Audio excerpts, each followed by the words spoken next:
Evangelho de João, capítulo de número 2, leremos os versículos de 2 a 9. Aliás, perdão, João capítulo 5, o versículo é que é o 2. Evangelho de João, capítulo 5, versículos de 2 a 9, falaremos um pouco sobre a água que movimenta a vida. Evangelho de capítulo 5, de 2 a 9, a palavra de Deus nos diz assim: Ora, em Jerusalém, próximo à porta das ovelhas, um tanque chamado em hebreu Betesda, o qual tem 5 alpendres. Nestes jazia grande multidão de enfermos, cegos, mancos e ressecados, esperando o movimento da água. Porquanto um anjo descia em certo tempo ao tanque e agitava a água. E o primeiro que ali descia, depois do movimento da água, sarava de qualquer enfermidade que tivesse. E estava ali um homem que, havia 38 anos, se achava enfermo. E Jesus, vendo este deitado e sabendo que estava neste estado havia muito tempo, disse-lhe: Queres ficar são? O enfermo respondeu-lhe: Senhor, não tenho homem algum que, quando a água é agitada, me ponha no tanque, mas enquanto eu vou, desce outro antes de mim. E Jesus disse-lhe: Levanta-te, toma o teu leito e anda. Logo aquele homem ficou são e tomou o seu leito e andava, e aquele dia era sábado. Nós te agradecemos, Senhor, pela leitura da tua palavra e cremos, meu Deus, que mais uma vez o Senhor tem algo a dizer aos nossos corações. Estejamos, meu Deus, atentos para ouvir o que o Senhor tem a falar conosco. Peço que o Senhor me capacite, meu Deus, para trazer aqui a palavra do Senhor aos meus irmãos. E eu oro em nome de Jesus. Amém. Podem se assentar, meus irmãos, por favor. Essa passagem, com certeza, ela se destaca pelo milagre realizado pelo Senhor e Salvador Jesus Cristo. Milagre de curar um homem que era paralítico, havia já 38 anos. Esses 38 anos, irmãos, para termos uma ideia de quanto tempo foi o tempo em que a nação de Israel peregrinou no deserto. Está lá em Deuteronômio, capítulo de número 2, versículo 14. Era muito tempo, e talvez por isso até mesmo o autor ele tenha feito questão de mencionar esses 38 anos. Era uma data, era um tempo muito significativo dentro da nação de Israel. E então Jesus se encontra com esse homem, e esse homem é liberto da sua enfermidade de quase 4 décadas, com o poder da palavra do Senhor. Já conhecemos muito bem essa história. Mas há uma outra coisa que chama muito a nossa atenção, ou pelo menos a minha, nessa passagem, que é o final do versículo 3 e o começo do versículo 4. Esse trecho fala de uma crendice da época. Fala de um ensinamento da época. A crendice de que aquela água do tanque de Betesda, ela era agitada por um anjo, e quando o anjo agitava aquela água, o primeiro que imediatamente entrasse naquela água em movimento seria então curado da sua enfermidade. Essa era a crendice da época. E essa passagem me faz pensar, meus irmãos, no quanto esses ensinamentos errados, essas crendices, elas interferem na nossa vida de uma forma destruidora. Pessoas que se apegam a esses ensinamentos errados, muitas vezes ficam aprisionados a coisas e por um tempo terrível, muito, muito longo mesmo. Foram 38 anos daquele homem desperdiçados esperando aquela solução que jamais viria. Mas em Cristo bastaram apenas algumas palavras e a vida daquele homem foi completamente transformada. Em Jesus Cristo, a vida daquele homem foi extremamente modificada. E o que nós podemos aprender com isso? A primeira lição: Jesus movimenta a nossa vida. É a primeira coisa que nós podemos aprender. Jesus movimenta a nossa vida. 38 anos, quase 4 décadas em que aquele homem estava enfermo, e pelo que o texto nos indica, muito provavelmente era o mesmo tempo em que aquele homem desejava e muito possivelmente tentava entrar na água do tanque de Betesda quando ela era agitada. 38 anos, irmãos. Eu tenho 38 anos. E eu sei que não passou da noite para o dia. É muito tempo. Eu não estou dizendo que eu sou velho. Eu estou dizendo que tem um tempo considerável aí já. São 38 anos, mas são os meus. Já tem um tempo. E durante 38 anos, o ensinamento errado mantinha aquele homem enfermo e uma grande multidão de enfermos, porque é o que o texto nos diz, ali parados, estagnados no mesmo lugar. Sabe qual é o detalhe? Sem qualquer indício de que fato pessoas eram curadas quando caíam naquela água agitada, se caíam. Mesmo assim, as pessoas continuavam ali. Que coisa terrível. 4 décadas inertes, sem movimentação nenhuma.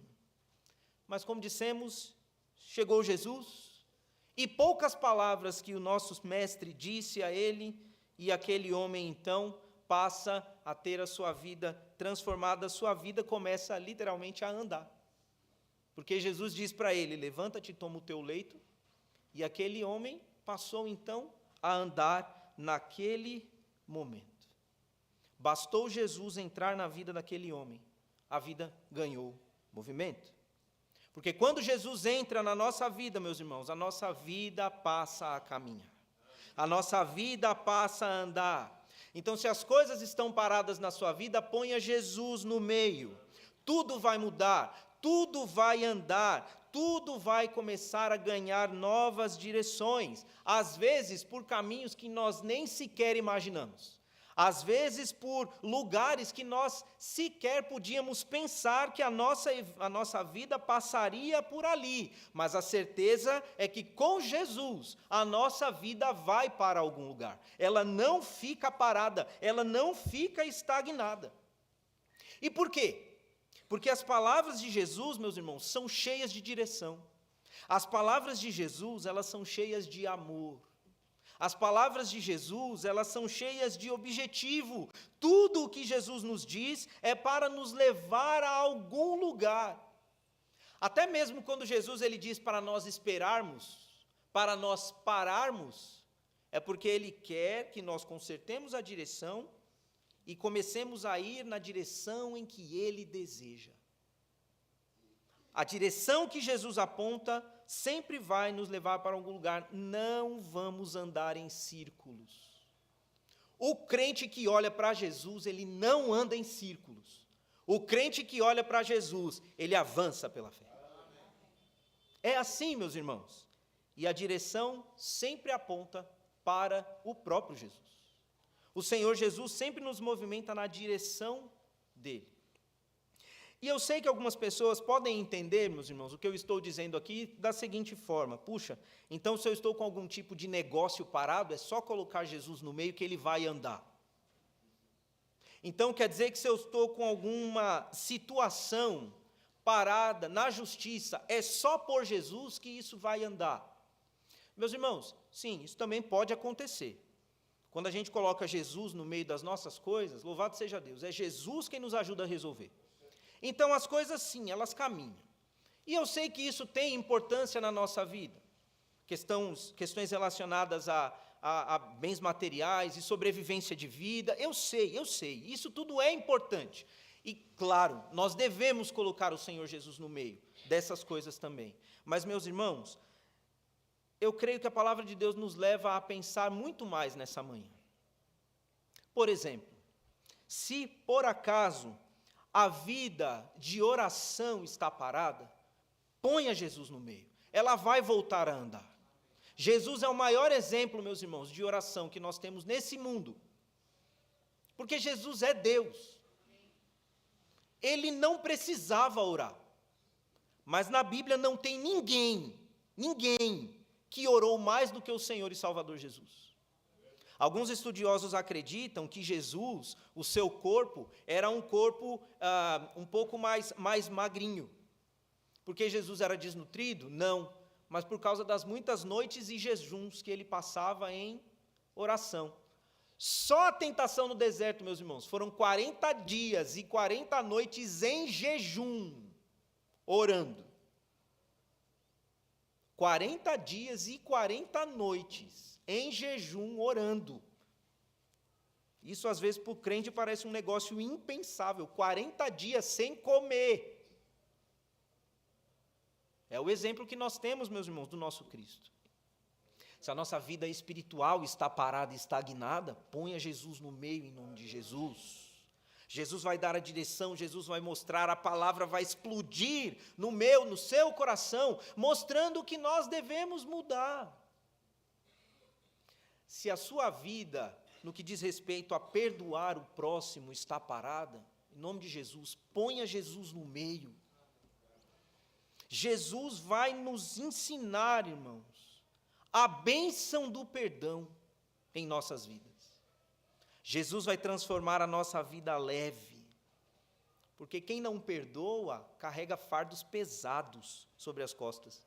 Eu nunca esqueço de uma ilustração que eu aprendi com o senhor, pastor Ebenezer. Num culto aqui, o pastor Ebenezer estava pregando, e determinado homem chega à noite para dormir, e ele está, sim, dizendo, ele fala, puxa vida, aquele patrão, aquele camarada acabou comigo no serviço, ele me prejudicou, e aí um outro colega de trabalho que estava ali do lado, fez a mesma coisa, está se aproveitando de mim, e aquele coordenador no serviço também, que não me deixa em paz, não sei o quê. De repente a mulher dele levanta, pega as coisas, vai embora. Ele fala, o que foi, onde é que você vai? Ela fala, não dá, é muita gente nessa cama, eu vou dormir no sofá.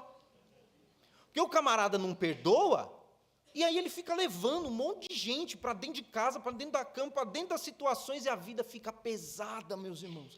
Fica pesada. E eu já pude testemunhar o agir de Deus na vida de alguns dos nossos irmãos que me procuraram com essa dificuldade. Falando, pastor, eu não consigo perdoar uma determinada pessoa. E ali mostrando na palavra de Deus, conversando com essas pessoas. Quando passou um tempo, essa pessoa falou para mim assim, falou, pastor, finalmente eu consegui, eu estou me desvencilhando dessa situação, Deus tem me abençoado, eu perdoei a pessoa, estou conseguindo me livrar e a vida está ficando mais leve. Se você tem dificuldade para perdoar, ponha Jesus no meio em nome de Jesus. E tantas outras coisas, meus irmãos, na nossa vida, dificuldade de amar o próximo, ponha Jesus no meio. Ele é o nosso maior exemplo para que possamos aprender a amar o próximo, porque nós não somos dignos de amor. Mas a palavra de Deus diz que Deus prova o seu amor para conosco, em que Cristo morreu por nós, sendo nós ainda pecadores. Completamente indignos de amor, aquele que mais ama, aquele que é o amor, se deu, se entregou por cada um de nós. Ele pode nos ajudar a amar o nosso próximo e tantas outras coisas que estejam paradas em nossa vida pessoal, espiritual, devemos colocar Jesus no meio e as coisas vão voltar a caminhar para a glória do nosso Deus. Mas uma segunda lição, Jesus movimenta a nossa fé.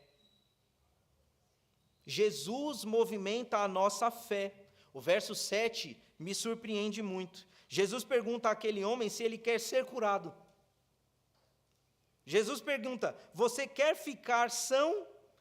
E a resposta daquele homem vai contrária a tudo o que nós podemos imaginar. Porque pensem comigo, 38 anos aquele homem espera a cura. Por 38 anos aquele homem almeja voltar a andar ou talvez passar a andar. 38 anos. E de repente Jesus diz para ele, fala, você quer ficar são? E a resposta dele qual é? Senhor, eu não tenho ninguém para me colocar na água quando a água é agitada. Então, oferecem a cura para ele. Oferecem a cura para ele, mas por causa daquele ensinamento errado, ele estava enraizado numa desesperança total. Por causa de um ensinamento errado, a fé daquele homem se tornou paralítica, se é que ela não morreu. Por causa de ensinamentos errados, meus irmãos. E no domingo passado, quando o pastor ele estava pregando aqui, à noite, ele falou algo, meus irmãos, que é verdade. E nós precisamos prestar atenção nisso. Porque tem muita gente pregando na internet e ganhando uma visibilidade enorme. E muito daquilo que eles ensinam para a nossa fé é veneno. É veneno para a nossa fé. Faz com que ela fique estagnada. Faz com que a gente comece a buscar os meios de sermos bem-sucedidos. E nós ouvimos do pastor Carlos Júnior, poucos domingos atrás, pregando nesse mesmo púlpito, que uma vida de sucesso é uma vida com Jesus. Uma vida de sucesso é uma vida que se movimenta na direção de Jesus. Uma vida de sucesso é uma vida que crê e que espera em Cristo. Isso é uma vida de sucesso. Então nós precisamos tomar muito cuidado, porque as coisas, já disse o Senhor e Salvador, né? O que contamina o homem não é aquilo que sai do homem. Não é verdade? Não foi isso que Jesus falou? Mas é o quê?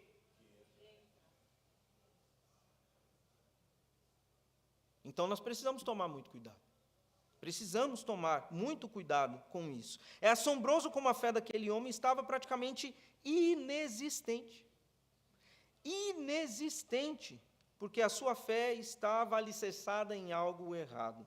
A fé é o motor que movimenta as nossas vidas. Sem fé, meus irmãos, nós não fazemos absolutamente nada. Sem a fé, nós nem sequer podemos viver. Abacuque, capítulo 2, versículo 4, nos diz: o justo viverá pela sua fé. É a fé que nos impulsiona, é a fé que traz a movimentação. E o verso 7 nos mostra como a fé daquele homem estava completamente parada. E, meus irmãos, esses ensinamentos errados, eles aprisionam, eles nos tornam escravos, eles nos fazem estagnar na nossa fé.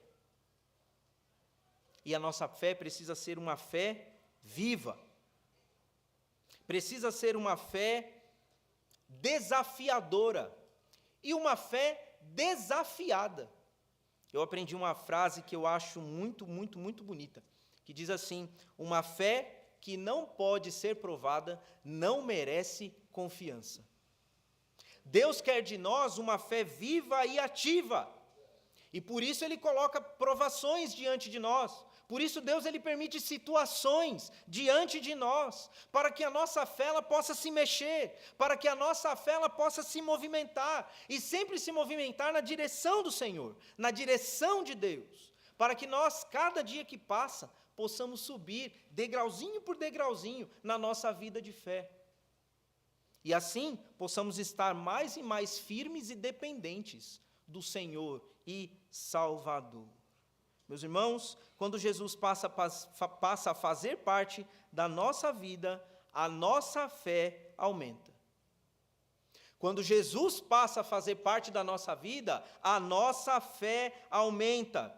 Os problemas passam a diminuir de tamanho, porque passamos a ver e a entender que Jesus é muito maior do que qualquer problema que nós tenhamos.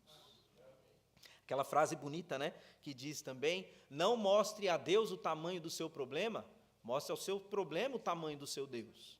Precisamos pensar assim, irmãos. Precisamos pensar que sim, o problema é grande, tudo bem, nosso Deus é maior. O problema pode trazer grandes consequências, sim, mas o nosso Deus sabe lidar com todas as consequências. Precisamos pensar grande, porque o nosso Deus é grande. Precisamos pensar na grandeza do Senhor. E Jesus é quem nos enche de vigor, irmãos, para sair para mais um dia de atividades, independente de quais sejam elas. Jesus é quem tem poder para fazer com que a incredulidade dê lugar para a fé, fazendo assim com que a nossa fé cresça. Precisamos, irmãos, colocar Jesus, Ele é o autor e consumador da fé. Por isso Jesus precisa fazer parte do nosso dia a dia. É por isso, irmãos, que nós precisamos aprender a crer em Jesus. E a gente sabe que a palavra fé, que a palavra crer, pode ser traduzida também por confiança. Confiar em Jesus. Confiar em Jesus é a chave, é o segredo da nossa vida de fé. E na quarta-feira nós estávamos aqui no culto de oração, não nessa quarta-feira agora? Não, na quarta-feira agora. Nós cantamos o hino 345 do cantor cristão, em que ele diz assim: a Jesus Cristo contarei tudo. Ele é amigo, justo e leal. E o hino ele vai descrevendo as características de Jesus. E no coro ele diz: a Jesus Cristo, meu bem amado, narrarei sempre minha aflição, aos meus cuidados, aos meus tormentos, ou como é que continua? Só Ele pode dar solução. Precisamos, meus irmãos, crer assim e levar tudo a Jesus, contar tudo a Jesus, crer, confiar que Ele resolve. E muitas vezes, Jesus, Ele vai deixar... Eu estava conversando com um irmão, muito querido aqui da igreja, esses dias, ele falou assim para mim, ele falou, pastor, as coisas foram acontecendo na minha vida de uma tal forma, em que chegou num ponto em que eu olhei para o lado e falei, meu Deus, eu não tenho mais nada para fazer, eu não posso fazer mais nada. E ele disse que o Espírito falou ao seu coração, ele falou, ótimo, era isso que eu queria que você entendesse, porque agora quem vai agir sou eu. E ele estava testemunhando para mim, ele falou, pastor, Deus me livrou de um problemão. De um problemão, Deus resolveu. Porque esse, meus irmãos, é o nosso Deus. Esse é o nosso Deus. Então, Jesus movimenta a nossa fé. Por isso precisamos colocá-lo no centro de nossas vidas. E por fim, não poderia deixar de falar, nessa mensagem que fala da água que movimenta a vida, eu não poderia deixar de esclarecer que a Bíblia diz quem é essa água. Jesus é a água que movimenta a vida. Jesus é a água que movimenta a nossa vida. João inicia seu evangelho com as seguintes palavras. No princípio era o Verbo, e o Verbo estava com Deus, e o Verbo era Deus. Ele usa esse termo para falar de Cristo, o nosso Senhor, o nosso Salvador. A palavra grega em cristão é logos, e os seus significados podem ser palavra ou verbo, discurso ou razão. Razão. Isso me chamou muito a atenção. Ou seja, Jesus é associado à palavra de Deus. Jesus, ele é associado com a própria palavra de Deus, como o verbo em movimento. Na verdade, o próprio apóstolo João, lá na sua primeira epístola, vai falar para nós exatamente sobre isso. Porque a palavra de Deus diz assim, o que era desde o princípio, o que ouvimos, o que vimos com os nossos olhos, o que temos contemplado e as nossas mãos tocaram da palavra da vida. Porque a vida foi manifestada e nós a vimos e testificamos dela. E vos anunciamos a vida eterna, que estava com o Pai e nos foi manifestada. O que vimos e ouvimos, isso vos anunciamos, para que também tenhais comunhão conosco, e a nossa comunhão é com o Pai e com o seu Filho, Jesus Cristo. João, ele diz com toda a clareza, nós tocamos a palavra da verdade. Eu fico imaginando João escrevendo essas palavras e se lembrando daquele momento em que ele recostou a sua cabeça no peito de Jesus. Eu toquei a palavra da verdade, a personificação da palavra de Deus, o próprio Deus em carne, a própria palavra encarnada. E aquele tanque, meus irmãos, mostra a ineficácia de qualquer palavra que não tenha sido proferida por Jesus ou que não faça menção de Jesus. É uma água que vai agitar, mas não vai levar para lugar nenhum. Lugar nenhum. Elas não produzem salvação, elas não produzem perdão, elas não produzem cura, seja essa cura física ou seja essa cura espiritual. Água parada não produz, mas Jesus, que é a água viva, como ele mesmo assim se chamou, ele pode, através da sua palavra, fazer brotar em nós uma fonte de água que jorrará para a vida eterna. Esse é o poder, meus irmãos, do nosso Deus. Esse é o poder da palavra do Senhor. Esse milagre está na Bíblia para que aprendamos e entendamos que tudo o que mais precisamos, meus irmãos, é de Cristo em nossa existência. Muitas pessoas correm atrás de muitas coisas, precisamos é de Cristo. Jesus é o suficiente, Jesus é o que de fato nós precisamos. Salvação, perdão, comunhão, quebrantamento, louvor, adoração, tudo isso e muito mais, só é possível e real em nossas vidas, se Jesus for o centro delas. E por isso nós precisamos entender que se queremos movimentação para a nossa vida, nós precisamos é de Jesus. porque é Ele quem vai movimentar a nossa vida. E que Deus assim nos abençoe.